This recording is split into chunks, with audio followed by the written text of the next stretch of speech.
Hey guys, welcome to my YouTube channel the college Pathshala. आज हम human resource management के notes के बारे में पढ़ेंगे। ठीक है। हमारा पहला टॉपिक क्या है? Define human resource management and outline its function. ठीक है। इंट्रोडक्शन क्या है इसका? Human resource management is the process of planning, organising, directing and controlling the procurement, development, compensation, and maintenance of our employees to achieve organizational goals effectively। यानी कि HRM का मतलब है ऑर्गेनाइजेशन के एम्प्लॉय को इफेक्टिवली मैनेज करना ताकि company के गोल्स अचीव हो सके। ठीक है। इनके मेन फंक्शन क्या है? Human resource planning, requirement and selection, training and development, performance appraisal, compensation management, employ welfare, industrial relation, health and safety and employ retention. ठीक है। ये सारे के सारे इनके मेन फंक्शन है। यानी कि एक तरीके से ये पहले प्लानिंग करेंगे, फिर उसके बाद रिक्रूट करेंगे लोगों को और उनका सिलेक्शन करेंगे, और जो सिलेक्टेड पीपल होंगे उनको ये ट्रेनिंग देंगे, और फिर उन्हीं से ये लोग क्या करेंगे? डेवलपमेंट, वही लोग क्या करेंगे? डेवलपमेंट करेंगे। और जो भी जिस तरीके से वो डेवलपमेंट करेंगे उनकी परफॉर्मेंस को वो लोग क्या करेंगे? अप्रेज करेंगे।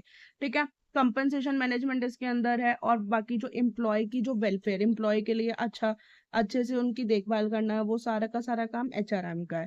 ठीक है। इसके एग्जाम्पल को देख लेते हैं। A company recruits engineer, trains them, evaluate their performance and provides incentive through the HR department। ठीक है। कंपनी ने किसको रिक्रूट करा? इंजीनियर्स को रिक्रूट करा, फिर उनको ट्रेन करा, फिर उनकी जो परफॉर्मेंस थी उनको इवेल्युएट करा, और उसके परफॉर्मेंस के तरीके से उनको क्या करा? इंसेंटिव्स दिया। किसने? HR डिपार्टमेंट ने। कंक्लूजन क्या है? HRM helps organizations utilize human resources efficiently and improve employee satisfaction and productivity। ठीक है। HRM क्या करता है? हेल्प करता है ऑर्गेनाइजेशन को यूटिलाइज करने के लिए ह्यूमन रिसोर्सेज एफिशिएंट, जाकि कि ह्यूमन रिसोर्स क्या कर सके? एफिशिएंटली उसके अंदर काम कर सके, और इम्प्रूव करता है वो एम्प्लॉय की सेटिस्फेक्शन को, कि जो भी एम्प्लॉय हमारे इधर काम कर रहा है वो एकदम सेटिस्फाइड है और उसके प्रोडक्टिविटी भी होती रहे। ठीक है। ठीक है। हम आते हैं nature and importance of HRM में। इसका इंट्रोडक्शन क्या है? HRM is concern with managing people at work and ensuring their effective contribution to organisational goals.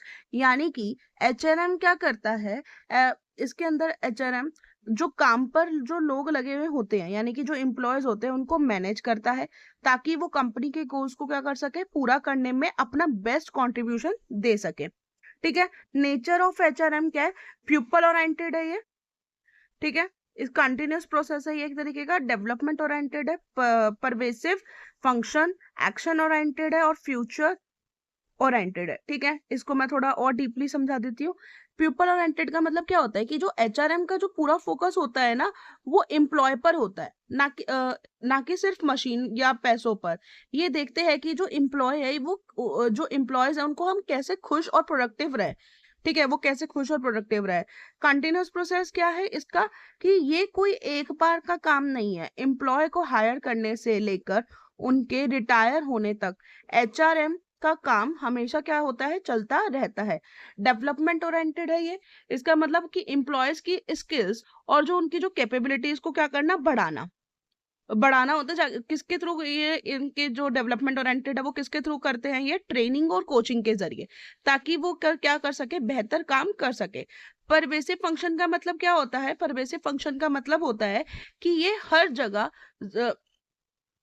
जगह क्या है? जरूरी है। चाहे छोटी दुकान हो या बड़ी MNC, जहां लोग काम कर रहे हैं, वहां HRM की क्या होती है? जरूरत पड़ती है। एक्शन ओरिएंटेड क्या है? कि HRM सिर्फ रूल्स बनाने तक नहीं, बल्कि उनके एक्शन करने पर ध्यान देता है, जैसे प्रॉब्लम सॉल्व करना और एम्प्लॉयज को मोटिवेट करना। ये एक्शन ओरिएंटेड का काम है। फ्यूचर ओरिएंटेड क्या है? ये आगे के जो वो होते हैं ना, जो मतलब कंपनी का जो फ्यूचर होता है, कंपनी के फ्यूचर में कितना और कैसे लोगों की जरूरत होगी, ये सारा का सारा प्लान कौन करता है? फ्यूचर ओरिएंटेड करता है। ठीक है। फ्यूचर ओरिएंटेड का काम ये है कि वो देखते हैं कि कंपनी में फ्यूचर में किसकी ज्यादा जरूरत होगी और उसके साथ वो कैसे काम कर सकते हैं। वो सारी की सारी चीजें ये HRM करता है। ठीक है, अब आ जाते हैं इसके इंपॉर्टेंस पे। इम्प्रूव प्रोडक्टिविटी यानी कि प्रोडक्टिविटी बढ़ाता है। डेवलप्स एम्प्लॉय स्किल, एम्प्लॉय की स्किल को इम्प्रूव करता है। Reduce labour turnover, labour turnover को कम करता है। ठीक है, मेंटेन इंडस्ट्रियल पीस यानी कि वो आपस में क्या करता है, एक शांति मतलब एक शांति और क्या कहते हैं पीसफुल एनवायरनमेंट के साथ चलता है। इंक्रीज एम्प्लॉय सेटिस्फेक्शन, एम्प्लॉय की सेटिस्फेक्शन को बढ़ाता है। हेल्प अचीव ऑर्गेनाइजेशनल ऑब्जेक्टिव, और हेल्प करता है ऑर्गेनाइजेशनल ऑब्जेक्टिव को अचीव करने के लिए। ठीक है, एग्जाम्पल क्या है इसका, training employ in new technology increase efficiencies and competitiveness. ठीक है, यानी कि ये ट्रेन करता है एम्प्लॉयज को जाके कि वो न्यू टेक्नोलॉजी के लिए इंक्रीज हो सके, उनकी एफिशिएंसी उस काम को लेकर इंक्रीज हो सके, और वो जो और लोग हैं मार्केट में या जो और कंपनीज हैं उनके साथ वो एक कॉम्पिटिटिव नेचर प्रोवाइड कर सके। कंक्लूजन क्या है, HRM is essential for both employee development and organizational success। HRM दोनों के लिए ही जरूरी होता है, एम्प्लॉयज की डेवलपमेंट के लिए भी और कंपनी के सक्सेस के लिए भी। ठीक है, अब हम आ जाते हैं वर्क लाइफ बैलेंस पे। ठीक है, वर्क लाइफ बैलेंस का मतलब क्या है ये पढ़ लेते हैं। Work life balance means maintaining a healthy balance between professional responsibilities and personal life। यानी कि वर्क लाइफ बैलेंस का मतलब है ऑफिस और पर्सनल लाइफ के बीच हेल्दी बैलेंस मेंटेन करना। Factors complaining companies, factors complaining companies का मतलब क्या है कि कंपनीज इस पर फोकस क्यों करती है। ठीक है, employ stress and burnout, employees के स्ट्रेस को कम करने के लिए। Increase competition for talent, talent attract करने के लिए। Rise of dual income families, यानी कि एम्प्लॉय की रिटेंशन को बढ़ाने के लिए। ठीक है, sorry, rise of dual income families यानी कि जो भी दो इनकम उनकी जो फैमिलीज की जो इनकम है उन सबको क्या करने के लिए, बढ़ाने के लिए। टेक्नोलॉजिकली एडवांसमेंट, इनमें इनको टेक्नोलॉजिकल जो भी न्यू फीचर्स आते हैं उसके लिए ट्रेनिंग मिलती है। एम्प्लॉय वेलबींग कंसर्न, एम्प्लॉय को अपना पूरा का पूरा कंसर्न दिखाते हैं। Retention of a skilled worker, ठीक है, जो भी स्किल्ड वर्कर होगा उसको वो क्या करेंगे, उसकी रिटेंशन यानी कि उसके जो पैसा है उसको क्या करेंगे, बढ़ाएंगे। ठीक है, मैनी एग्जांपल क्या है इसका, many IT companies provide flexible working hours and work from home option. ठीक है, बहुत सी आईटी कंपनी क्या करती है, फ्लेक्सिबल वर्किंग आवर्स देती है और ऑप्शन भी देती है कि तुम या तो इधर ऑफलाइन आके काम कर लो या फिर ऑनलाइन होके काम कर लो, वर्क फ्रॉम होम कर लो। ठीक है, कंक्लूजन क्या है, work life balance improve employ satisfaction, productivity and retention. Work life balance improve करता है एम्प्लॉय की सेटिस्फेक्शन को, उसकी प्रोडक्टिविटी को और उसकी रिटेंशन को। अब हम आ जाते हैं अपने ह्यूमन रिसोर्स प्लानिंग पर। ठीक है, ह्यूमन रिसोर्स प्लानिंग क्या होता है, human resource planning is the process of forecasting and organisation future manpower requirement and ensuring the availability of the right numbers of employee at the right time। ठीक है, इसका मतलब क्या हुआ कि जो ह्यूमन रिसोर्स प्लानिंग है, HRM है, ये क्या करती है, फ्यूचर के मैन पावर के जो रिक्वायरमेंट होती है ना उसके हिसाब से उसका एस्टिमेट लगाती है। ठीक है, एक और इसको हम थोड़ा और अच्छे से डीप से पढ़ लेते हैं कि मान लो तुम एक रेस्टोरेंट के ओनर हो। ठीक है, आज तुम्हारे पास 10 एम्प्लॉय है और बिजनेस अच्छा चल रहा है। अब तुम 6 महीने बाद 3 नए ब्रांचेस खोलने वाले हो, तो उसके लिए क्वेश्चंस क्या क्या होंगे कि कितने एम्प्लॉय और चाहिए होंगे, कब हायर करना होगा, क्या एग्जिस्टिंग एम्प्लॉयज को प्रमोट कर सकते हैं या फिर नहीं कर सकते हैं। तो ये जो सारे के सारे जो क्वेश्चंस होते हैं इनके आंसर ढूंढने का काम किसका होता है, ह्यूमन रिसोर्स प्लानिंग का होता है। ठीक है, सिंपल डेफिनेशन में हम इसको ये बोल सकते हैं कि जो ह्यूमन रिसोर्स है जो हाँ जो ह्यूमन रिसोर्स प्लानिंग है वो क्या करती है, इंश्योर करती है कि right number of people with the right skills are available at the right place at right time. ठीक है, स्टेप्स देख लेते हैं इसके। HRP के क्या स्टेप्स है, एनालाइज ऑर्गेनाइजेशनल ऑब्जेक्टिव। ठीक है, कंपनी पहले डिसाइड करती है कि फ्यूचर में क्या क्या अचीव करना है। ठीक है, असेस करंट मैन पावर, अब कंपनी देखती है कि अभी कितने एम्प्लॉयज हैं और उनकी स्किल्स क्या है। Forecast future demand, company estimate लगाती है कि फ्यूचर में कितने एम्प्लॉयज की जरूरत पड़ेगी। फॉरकास्ट फ्यूचर सप्लाई, अब इसमें कंपनी क्या देखती है कि कितने एम्प्लॉयज इंटरनली अवेलेबल हो सकते हैं। ठीक है, identify man power gap.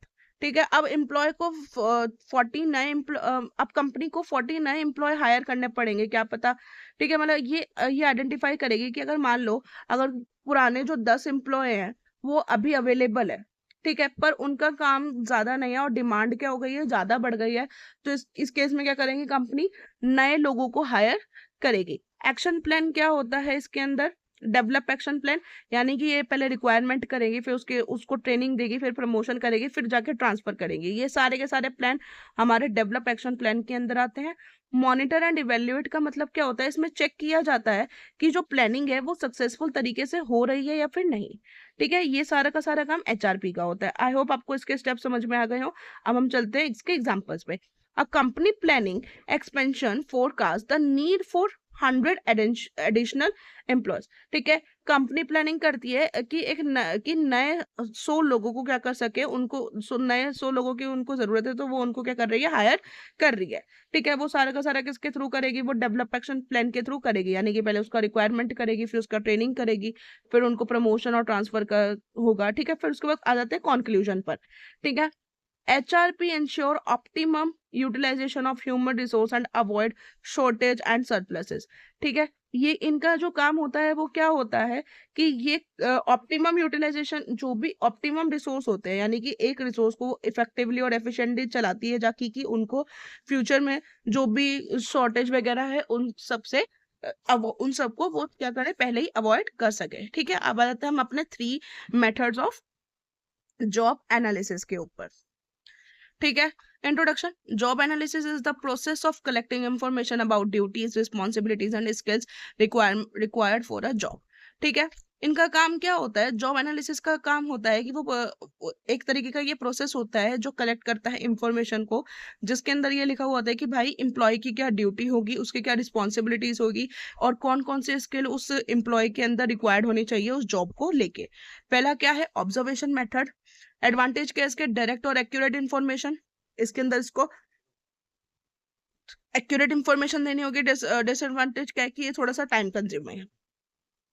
Interview method क्या होता है कि इसके अंदर डिटेल इन्फॉर्मेशन ऑब्टेन्ड होती है, मतलब कि पूरा एकदम कि उनके साथ क्या क्या क्वेश्चंस वगैरह होंगे वो। ठीक है, डिसएडवांटेज क्या है कि सब्जेक्टिव रिस्पॉन्सेज, इसके अंदर बहुत से क्या होते हैं, सब्जेक्टिव रिस्पॉन्सेज आते हैं। क्वेश्चन आयर मेथड्स क्या होता है, कवर्स मैनी एम्प्लॉय क्विकली। इस क्वेश्चन आयर मेथड से वो बहुत सारे लोगों को जल्दी से कवर कर सकते हैं, मतलब कि इंटरव्यू के थ्रू जिसके अंदर वो उनसे सवाल जवाब करे। ठीक है, उससे वो जल्दी पता लगा लेंगे कि अरे अच्छा ठीक है, ये वाला इंसान थोड़ा है इस जॉब के लायक और ये वाला इंसान नहीं है, किसके थ्रू, उसके आंसर्स के थ्रू उनको पकड़ लेंगे। डिसएडवांटेजेस, इनकम्प्लीट और इनएक्यूरेट रिस्पॉन्स। ठीक है, इसके अंदर क्या है, ये एक तरीके का इनकम्प्लीट है, और इसके अंदर कभी कभी क्या होता है, इनएक्यूरेट रिस्पॉन्स भी मिलता है। एग्जाम्पल के लिए देख लेते हैं, a factory supervisor observe workers to understand machine operation duties. ठीक है, जो एक फैक्ट्री का सुपरवाइजर है वो ऑब्जर्व करता है वर्कर्स को कि वो कैसे मशीन के ऑपरेशन को समझ पा रहे हैं। ठीक है, कंक्लूजन क्या है, different methods are selected according to job requirement and organisational need. ठीक है, ये जितने भी ये जो 3 डिफरेंट मेथड्स हमने पढ़े हैं, ये जॉब रिक्वायरमेंट और उसके ऑर्गेनाइजेशनल नीड के बाद सिलेक्ट होते हैं कि क्या ऑर्गेनाइजेशनल नीड है और किस चीज की जॉब रिक्वायरमेंट है, उसके हिसाब से इन तीनों में से कोई मेथड का यूज होता है। अब हम आ जाते हैं अपने next topic, need for training and to on the job and the off the job method. ठीक है, इसका मतलब क्या हुआ, training improves employ knowledge, skills and abilities required for effective job performance. ठीक है, ट्रेनिंग क्या करती है, एम्प्लॉयज की स्किल और नॉलेज को इम्प्रूव करती है। क्या क्या जरूरत होती है ट्रेनिंग के अंदर, इम्प्रूव प्रोडक्टिविटी, यानी कि प्रोडक्टिविटी को इम्प्रूव करना, रिड्यूस एरर रिड्यूस करना, adapt to technology, new technology को अडॉप्ट करना, इंक्रीज मोटिवेशन लाना ट्रेनिंग के एम्प्लॉयज के लिए। ठीक है, एंश्योर सेफ्टी को एंश्योर करना। ऑन द जॉब मेथड क्या होता है कि इसके अंदर जॉब रोटेशन होती है और कोचिंग होती है। ठीक है, मतलब कि आपको हर तरीके के जॉब के बारे में इसमें बताते हैं और उसके बारे में समझाते हैं। ऑफ द जॉब में क्या होता है, उसके लिए लेक्चर्स प्रोवाइड करे जाते हैं और एक वेस्टिब्यूल ट्रेनिंग, यानी कि एक बेसिक ट्रेनिंग उसके लिए आपको दी जाती है। ठीक है। Example, new employees receive coaching from experience worker, ठीक है, जो भी एक्सपीरियंस वर्कर होंगे उनसे न्यू एम्प्लॉयज को क्या मिलेगी, कोचिंग मिलेगी। Conclusion, training enhance employ efficiencies and organisational performance, ठीक है, वो एम्प्लॉयज की एफिशिएंसी को बढ़ाती है ट्रेनिंग, और ऑर्गेनाइजेशनल की परफॉर्मेंस को भी बढ़ाती है। Difference between training and development, training क्या है, एक तरीके का शॉर्ट टर्म प्रोसेस है। इसके अंदर ये लोग क्या किस पे फोकस करते हैं, जॉब ओरिएंटेड पे फोकस करते हैं, इम्प्रूव करते हैं ये करंट स्किल्स को, कि करंट स्किल्स एम्प्लॉय के अंदर होनी चाहिए, जो भी रिक्वायरमेंट है। फोकस ऑन वर्कर्स, इसके अंदर किसके किसके ऊपर फोकस होता है, वर्कर्स के ऊपर। वहीं पे जो डेवलपमेंट है वो एक लॉन्ग टर्म प्रोसेस है। ये एक तरीके का करियर ओरिएंटेड, इसमें जो फोकस होती है वो किसकी होती है, करियर ओरिएंटेड की होती है। ये इम्प्रूव करता है फ्यूचर की कैपेबिलिटीज को, और ये फोकस किसके ऊपर होता है, मैनेजर के ऊपर। स्टेप्स इन ट्रेनिंग प्रोग्राम, क्या क्या स्टेप्स है, training need assessment, setting objectives, designing programme, conducting training और इवेल्युएटिंग। ट्रेनिंग क्या करती है कि असेसमेंट को प्रोवाइड एक असेसमेंट बनाती है, उसके हिसाब से उसके ऑब्जेक्टिव्स लिखती है, सेट करती है ऑब्जेक्टिव्स को, फिर उसको एक तरीके से डिजाइन करती है एक प्रोग्राम को, फिर उसके थ्रू उस प्रोग्राम के थ्रू एक ट्रेनिंग कंडक्ट कराते हैं, फिर उस ट्रेनिंग के थ्रू इवेल्युएशन करते हैं कि कौन इसमें ज्यादा सही है और कौन इसमें नहीं।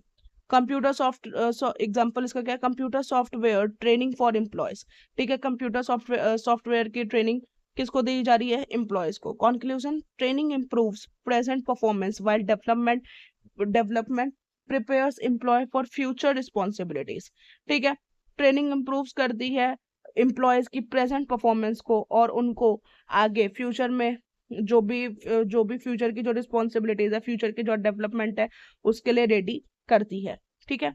मैनेजमेंट बाय ऑब्जेक्टिव्स में आ जाते हैं। MBO is a performance appraisal system where manager and employees jointly set objectives and evaluate performance against them, ठीक है। MBO में मैनेजर और एम्प्लॉयज मिलकर गोल सेट करते हैं और परफॉर्मेंस इवेलुएट करते हैं। इसके एडवांटेज क्या क्या है, ठीक है, पहले इसके फीचर्स देख लेते हैं। ये एक तरीके का गोल सेटिंग है कि इसमें हम गोल को सेट करते हैं, फिर उसके अंदर कौन कौन लोग पार्टिसिपेशन कर रहे हैं, कौन कौन से एम्प्लॉय और मैनेजर पार्टिसिपेट कर रहे हैं वो। थर्ड क्या है, परफॉर्मेंस मेजरमेंट, इसमें परफॉर्मेंस मेजरमेंट करी जाती है कि हर एक एम्प्लॉय की क्या क्या इसके अंदर परफॉर्मेंस रही है, और उनको एक रेगुलर फीडबैक मिलता रहता है। एडवांटेज की बात करते हैं, इंप्रूव मोटिवेशन, इसके अंदर मोटिवेशन इंक्रीज होती है, क्लैरिफाइज गोल्स क्लियर होते हैं, इसमें बेटर कम्युनिकेशन, और एक दूसरे के साथ कम्युनिकेशन क्या होती है, इंप्रूव होती है। लिमिटेशन क्या है, टाइम कंज्यूमिंग है, ये थोड़ा सा डिफिकल्ट गोल सेटिंग, इसके अंदर कभी कभी गोल को सेट करने में डिफिकल्टीज हो जाती है, और एक्सेसिव पेपर वर्क, इसमें बहुत सारे पेपर वर्क का काम होता है। एग्जाम्पल क्या है इसका, a sale person is assigned a target of 50 lakh sales annually, ठीक है, एक सेल्स पर्सन असाइन करता है कि उसको एक पूरे साल में 50 लाख सेल तो करनी है, ठीक है। Conclusion, MBO is an effective performance appraisal process when objectives are clear and measurable, ठीक है। MBO क्या है, एक तरीके का इफेक्टिव परफॉर्मेंस अप्रेजल है, जो क्या करती है, ऑब्जेक्टिव्स को क्लियर करती है और उसको मेजर करती है। अब आते हैं हम अपने नेक्स्ट टॉपिक पे, internal mobility and external mobility. Introduction क्या है, मोबिलिटी पहले समझते हैं, मोबिलिटी क्या होती है। Mobility refers to the movement of employees from one position to another. Mobility क्या है, एक तरीके की मूवमेंट है जिसके अंदर जो एम्प्लॉय है वो एक तरीके से उसको ये मान लो कि एक तरीके से उनका ट्रांसफर हो रहा है, या फिर उनका प्रमोशन हो रहा है इसके अंदर, ठीक है, एक पोजीशन से वो दूसरी पोजीशन में जा रहे हैं। इंटरनल, ठीक है, इंटरनल मोबिलिटी क्या है, movement within the organisation, इसके अंदर ऑर्गेनाइजेशन के अंदर ही मूवमेंट होती है, जैसे कि पहले उनका प्रमोशन कह सकते हैं, किस किस तरीके से उनके मूवमेंट हो सकते हैं, प्रमोशन के थ्रू, ट्रांसफर के थ्रू, या फिर डिमोशन के थ्रू, ठीक है। एक्सटर्नल मोबिलिटी जो मूवमेंट होती है वो बाहर, आउटसाइड के ऑर्गेनाइजेशन के बाहर इसकी मूवमेंट होती है, जैसे कि रेजिग्नेशन, रिटायरमेंट और ले ऑफ, ठीक है। Purpose of a job change का मतलब क्या है कि इसके अंदर जो करियर है उसकी करियर की ग्रोथ होती है, इसमें बेटर यूटिलाइजेशन मिलती है उनको, एम्प्लॉय की डेवलपमेंट होती है, और ऑर्गेनाइजेशनल इससे क्या होती है, फ्लेक्सिबिलिटी चलती है। Example, promotion of a supervisor to manager, ठीक है, एक सुपरवाइजर की प्रमोशन हुई है किससे, मैनेजर से। यानी कि पहले वो सुपरवाइजर था, अब वो क्या बन गया, मैनेजर बन गया है। कंक्लूजन क्या है, mobility helps employees grow and organisation maintain efficiencies. ठीक है, मोबिलिटी क्या करती है, हेल्प करती है एम्प्लॉय की ग्रो को और ऑर्गेनाइजेशन को एफिशिएंटली काम करने में मदद करती है। ठीक है, अब आ जाते हैं, ऐसा करते हैं, अभी जितना आपने इधर तक पढ़ लिया है, मैं इधर तक हम पढ़ लेते हैं। अगर आपको इसके आगे की नीड होगी तो आप मेरे को कमेंट करके बताना, क्योंकि इसी से मेरे को भी थोड़ी मोटिवेशन मिलेगी बनाने की वीडियोस को। ठीक है, मैं अभी इधर तक ही वीडियो डालती हूँ, बाकी जो थोड़े बहुत जो हमारे टॉपिक बच गए हैं इसको हम नेक्स्ट वीडियो में कवर कर लेंगे। ठीक है, अगर आपको ये वीडियो अच्छी लगी हो तो आपको पता है कि आपको क्या करना है। ठीक है, तब तक के लिए आपको आपके एग्जाम के लिए ऑल द बेस्ट, बाय।